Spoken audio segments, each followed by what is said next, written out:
Hey et bien bonjour à toutes et à tous, très heureux de vous retrouver sur la chaîne de Nox Tech Dev pour ce nouveau tutoriel, j'espère que vous allez tous très bien et aujourd'hui je vais vous montrer dans cette vidéo comment réaliser et créer un matériel représentant de l'eau sur le moteur Unreal Engine 5. Alors plus particulièrement j'utiliserai la version 5.2.1 pour ce tutoriel, mais vous pouvez utiliser n'importe quelle version. Alors ce que j'ai fait c'est directement j'ai créé un nouveau template blanc que j'ai ouvert avec bien évidemment le starter content qui est très important à bien cocher pour ce tutoriel. Ensuite, comme vous pouvez le voir sur cette scène, j'ai utilisé l'outil Landscape pour faire de l'érosion sur la surface et ensuite j'y ai associé et créé un shape plane que j'ai recouvert juste ici.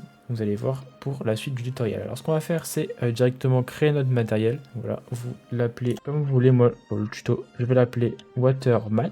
Une fois que vous l'avez ouvert, bon, vous avez pareil toutes les spécificités ici. Très important, vous allez vous rendre dans le menu déroulant ici, la catégorie Material, Shading Model, vous descendez et vous allez sélectionner Single Layer Water. Une fois que c'est fait, vous allez faire un clic droit et vous allez rentrer Single Layer Water Material Output. Vous allez cliquer ici, là vous affichez des messages d'erreur, c'est pas très important d'ailleurs, on va fermer la petite page. Une fois que c'est fait, vous allez faire un autre clic droit, vous allez créer une constante de 3 vecteurs, donc une constante ici, constante 3 vecteurs pour tous les axes. Une fois que vous avez cette node là, vous allez double-cliquer sur le petit carré noir en bas à gauche et vous allez juste pousser la valeur red à 1 au maximum. Faites OK et justement la valeur constante 3 vecteurs, vous allez la relier à absorption coefficient.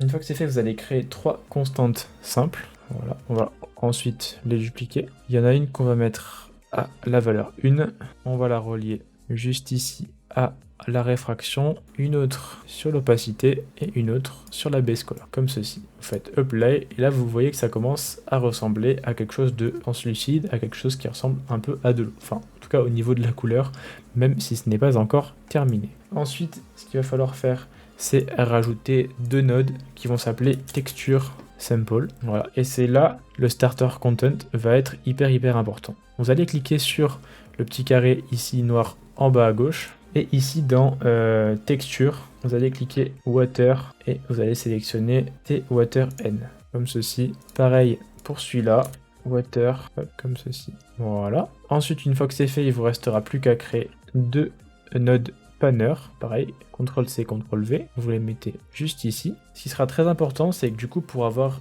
quelque chose de réfléchi au niveau visuel, quelque chose qui ressemblera un peu à des vagues également, il faudra juste changer la valeur de X et d'Y, mais pas sur les mêmes nodes, sur 2 nodes différentes. Donc on va mettre la valeur de 0,05 pour tester. Là, on va faire pareil, 0,05. Voilà. Une fois que c'est fait, vous allez relier tout ça aux UV et il nous restera plus qu'à mettre une dernière note qui va s'appeler Blend Angle Corrected Normals.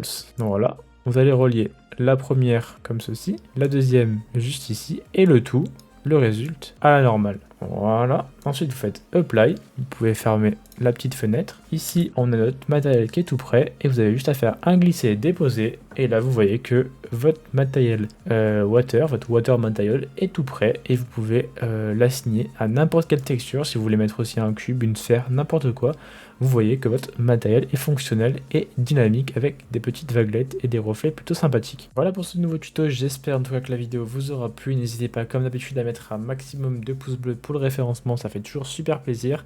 À vous abonner si ce n'est pas encore fait et à activer la cloche. Sur ce, on se retrouve très bientôt pour de prochaines vidéos. C'était Théo de la chaîne The Nox Tech Dev. Ciao ciao, peace.